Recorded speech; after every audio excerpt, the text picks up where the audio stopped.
আমার রাসূল তার সারা জীবনে মাত্র একজনকে মেরেছিলেন নিজের হাতে যুদ্ধের ময়দানে। কয়জন? মাত্র একজন। তাও কাকে?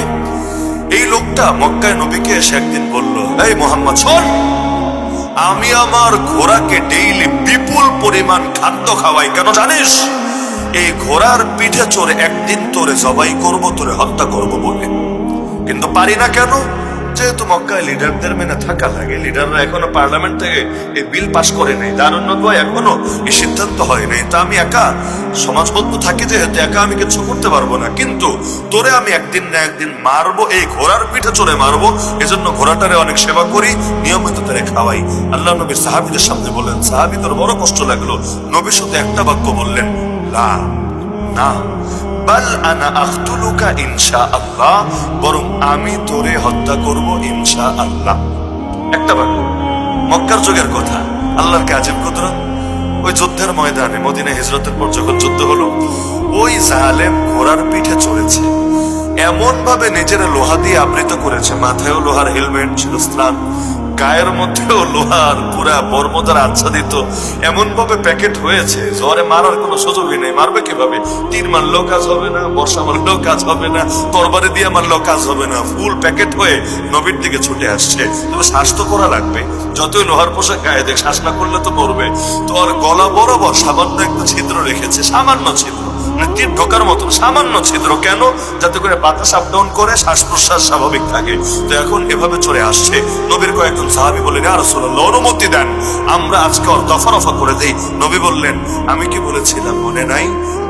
দফা রফা তো হবে আমার সাথে, অথচ আমি বলেছিলাম তোমরা না, তোমরা সরো আমার সামনে থেকে, আমার হাতে ছোট একটা বর্ষা দাও। বর্ষা বোঝেন? বললাম তো তোমরা আমার হাতে একটা বর্ষা দাও, দিয়ে তোমরা সরে যাও। সবাই সরে গেল। তাদের ভয় হচ্ছে, যেভাবে লোহায় প্যাকেট হয়ে নবীর কাছে আসছে, কি জানি নবীর হয়ে যায়, কিভাবে জানি নবীর ক্ষতি করে ফেলে। যখন কাছাকাছি আসলো, রেঞ্জের ভেতর আসলো, আল্লাহর নবী একটু এগিয়ে গিয়ে দূর থেকে বর্ষাটা ছুঁড়ে মারলেন। আল্লাহর কি আজীব কুদরত, ওই যে সামান্য একটা জায়গা আছে না শ্বাস করার জন্য, ওই জায়গায় গিয়ে আঘাতটা করলো। তবে ছিদ্র তো সামান্য, বর্ষা ঢুকবে না, ঢোকার সুযোগও নাই। তো বর্ষার ওই যে চুক্ষা মাথাটা আছে, ওই যে মাথাটা সামান্য একটু লাগলো, এত রগও কাটে নাই, ওর কিচ্ছু হয় নাই, খালি চামড়া কেটে সামান্য কয়েক ফোঁটা রক্ত বের হতে লাগলো। কিন্তু বর্ণনাকারী বলেন, ও ষাঁড়ের মতো, জবাই করা ষাঁড়ের মতো চেঁচাতে ওর ঘোড়ার পিঠ থেকে লাফিয়ে নিচে পড়ে গেল। ওর সঙ্গীরা দৌড়ে আসলো। ওরা ভাবলো নেতা তো পুরোই শেষ, নেতারে ধরতে হবে, তাকে নিতে হবে। ওই জগতের অ্যাম্বুলেন্স নাই, নিয়ে তারে মোটামুটি যেভাবে পারে ট্রিটমেন্টের ব্যবস্থা করতে হবে। কিন্তু সঙ্গী যোদ্ধারা এসে দেখে, আরে কিচ্ছু হয় নাই, খালি এখানে একটা চামড়া কেটে কয়েক ফোঁটা রক্ত বের হচ্ছে। তারা বলে, কি নেতা রে ভাই, এটা কেমন কমান্ডার পাইলাম আমরা, এই কয়েক ফোঁটা রক্ত দেখেই শেষ, জীবনটা তেজপাতা। যেভাবে হাউকাও শুরু করেছে, আসমান জমিন মাথায় তুলে ফেলছে, মনে হচ্ছে কি জানি হচ্ছে। এগুলো শুনে সে বলে উঠলো, আরে জালেমরা, তোরা জানিস না আমার কি পরিমাণ যন্ত্রণা হচ্ছে, আমার এত ব্যথা হচ্ছে, এত ব্যথা। এই ব্যথা যদি তোদের সবার ভেতরে ভাগ করে দেওয়া হয়, একজনও বাঁচবি না, সবাই মরবি। আজকে আমার বুঝে এসেছে, আরে মুহাম্মদ যেহেতু বলেছে আমারে মারবে, সে বর্ষা না, যদি থুতু ছুঁড়ে মারতো, থুতু, ওই থুতুতেও আমার মৃত্যু হতোই হতো।